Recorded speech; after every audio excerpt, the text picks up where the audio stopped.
Welcome to Kenton Teaches. Enjoy the video. You start by importing OS and subprocess, then detect the runtime platform. This tells you whether to use CLS or clear. Once done, wrap the logic in a tiny function so you can call it everywhere. You do this because different shells respond to different commands, and centralizing avoids repetition.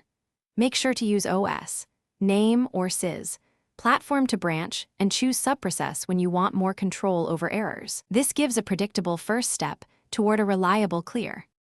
Now execute the chosen command. You can call OS, system, CLS, or clear for a one-liner, but once you want robustness, use subprocess. Run, CLS, shell equals true on Windows or subprocess. Run, clear on POSIX. Once executed, check the return code to detect failures and avoid silent errors.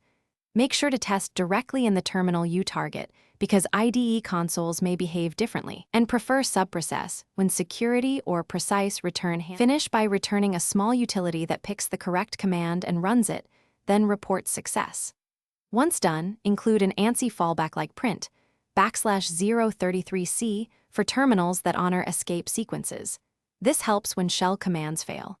Make sure to handle permission or environment quirks, because IDE consoles and Jupyter behave differently.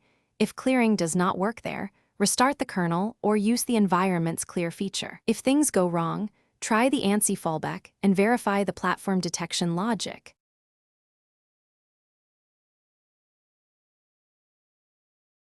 Thanks for watching. Please subscribe if this video was helpful.